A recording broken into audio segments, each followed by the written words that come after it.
the details kind of minimal because not a whole lot to say, but let's just say not all movies that are based off an original short should be made into a full length.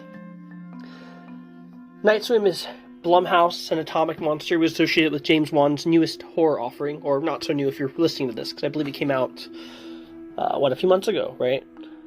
So let me just get into the synopsis, essentially. So what ends up happening in the very beginning of the movie is this little girl swimming in her pool.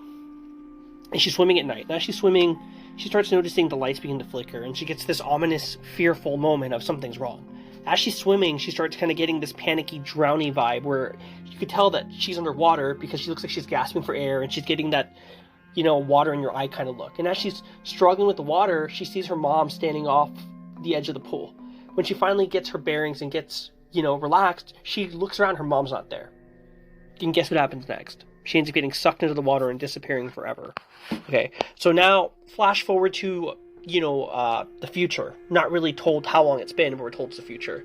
Come in family, Wyatt Russell, who's the main character, Kurt Russell's son, and then of course the wife, which I believe is Carrie Condon, and his daughter and his son.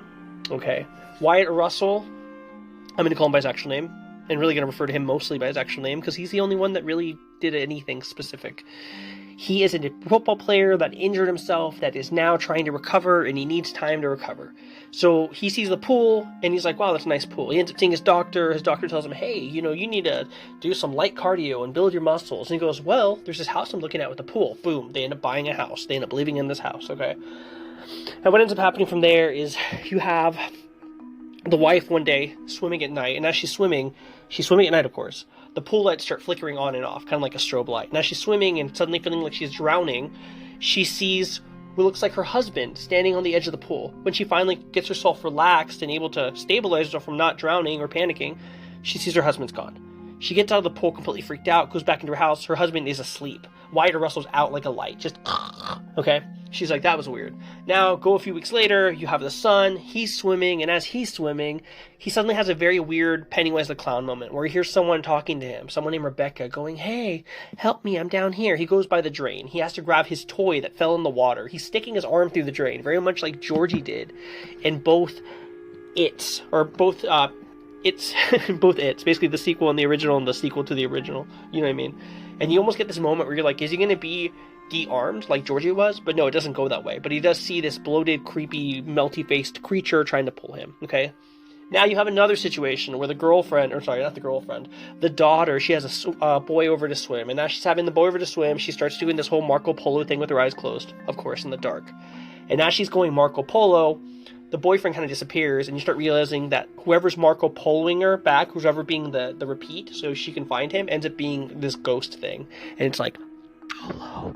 That is an ASMR moment for you guys. You're welcome. And then it turns out that she realizes that something's up, and it's just like, oh no, it's another moment where this thing's coming, right?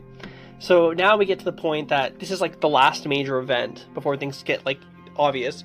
The dad has a pool party to introduce himself to the new neighborhood. Everyone wants to meet him because, he's this baseball player guy, and he's like, on the mend to heal himself. And he's playing the game Chicken, where, the one where you have someone on your shoulder.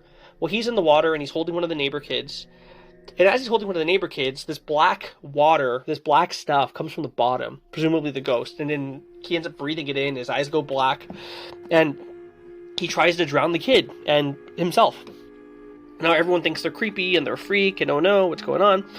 So basically, you end up finding out that the mom talks to the kid, and the kid explains there's this girl, Rebecca, and she saw this body, and she's like, oh, you're crazy. Well, then she realizes what happened, and something seemed odd. So she talks to the kid.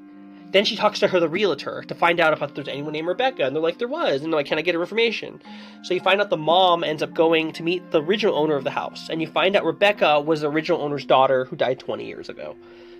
And suddenly the original owner begins to tell her things like, yeah, it's really a wishing well. It's a wishing well, and it'll heal the people that you love without you asking, keep that in mind, and then it'll take a sacrifice. Now, keep in mind, one thing I didn't express is during this time, the husband's gotten better. He went from being completely destroyed physically to suddenly getting miraculously cured, And that's where everything kind of starts going up. And ultimately, the way it cumulatively ends is they all try to escape. The husband gets possessed by this black goo. She ends up draining the pool, but that doesn't work because the black goo of this, wishing well demon ends up coming out of the shower faucet. And then everything kind of basically starts feeling a lot like the Amityville Horror, specifically the Ryan Reynolds one, where he just kind of goes crazy and mad. And it ultimately ends with the man sacrificing himself. Wyatt Russell sacrificing himself, going into this, spooky, underwatery grave zone to save his family. So I hope that explained it all pretty well. So let me talk about what I did like about it, okay? I think the idea was actually solid. It was a good idea, swimming in the water. I mean, you really can't go wrong with that. I remember being on swim team, and when I was swimming, I would think that a giant great white shark was going to eat me, so I'd start backwards swimming and panicking where I was undertaking water to the point that I couldn't breathe. And I think under the right circumstances, I could still feel the same way and still panic, which is absolutely silly. Especially when you consider how big a shark is, right? Now, the other thing I really like about it is the sound design. When they're underwater, it really feels like they're underwater. Like, if you ever gotten a cup and stuck it underwater, or they're plugged your ears and you hear that weird sound, they nailed it. You really feel like you're underwater in these scenes. So now just get into what I don't like about this movie, okay? It's one of those movies where it just feels like it was a good idea, but they shouldn't have made it a full length. And a few things that come to mind, everything feels kind of half-assed, right? You have this reference to Pennywise, and it feels like it was a reference to Pennywise. And then when people get sucked underwater, they go into like this... Best way to describe it, it reminds me of the Further in the Insidious series, but it's like an underwatery Further. And they try to make it so spooky, but it just doesn't land. It just feels kind of like... It feels like you're trying to do something, but you're not. And it's almost to the point that it also feels like it's paying homage, but it's paying so much homage to the point that it blatantly feels like it, and it doesn't feel like it has an original idea under its belt. And that's what gets me. Which brings me to the next moment that feels like it lacks originality. And that next moment being... when the dad gets possessed by the black goo. I mean, I kid you not, the scene reminds me so much of Ryan Reynolds' Amityville. He's standing there with that, like, deer in the headlights look, and he's like, "What are you doing, kid?" As he's coming and, like, knocking people out and beating the crap out of people and trying to kill them, And you're just kind of like, oh man, this reminds me of that, this reminds me of that. And the movie manages to remind me of other movies. And not in a good way. I don't want to be thinking, man, like, I really should be watching Insidious right now. Or heck, let's watch the Ryan Reynolds movie. I really enjoyed that one, personally. Or, hey, let's watch 2017 It remake. Or, heck, let's watch the original, And the movie just feels like... It pays so much homage that it doesn't have an original idea in its creation. And that's really a factor for me. And another thing, it just, like, I understand that stupid things happen, but sometimes they're so stupid, it makes me mad. Like, for instance, like, can we get over the cliche of when someone gets something jammed in their body that they don't pull it out? Because this girl, like, slips on glass and pulls out a big shard from her wrist. It's like, are you kidding me? And then when the dad's going crazy and going full Ryan Reynolds in the Amityville horror movie, the daughter never once decides to turn on the lights. It's like, are you kidding me? You can't turn on the lights?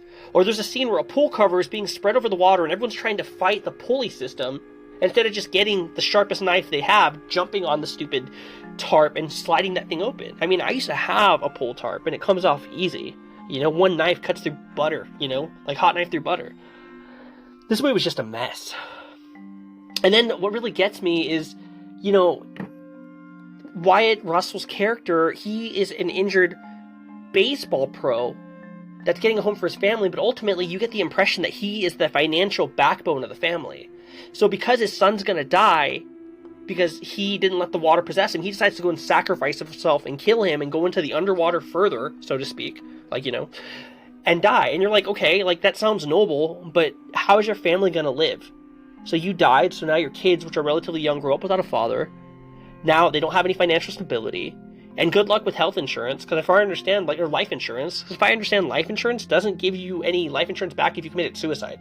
And I doubt noble intent is a justifiable excuse for that. They'll just be like, you killed yourself. I mean, look at Heath Ledger. He died of drugs, and from what I understand, there was issues with him trying to get life insurance money for his daughter and his family. So let's just rank this big turd of a movie. A through Z, I would give it a solid D. I didn't see this in theaters, I'm glad I didn't. I saw it on Peacock, which it's streaming, and honestly, I regret it. It's like, it was a good premise to a point up until it started getting moving. When you didn't understand what was going on, it was kind of fun. And then when they started revealing the creature, it even lost more weight, because the creature just looked like a bloated clown with, like, a skin tone. Like the Michelin Man if he was underwater. It's just a pretty horrible movie. Thank you guys for watching. Just kidding, listening. If you do like this, I'm going to keep it going. It's certainly something different. Please be sure to follow me here on Spotify. Thank you guys, and have a wonderful day.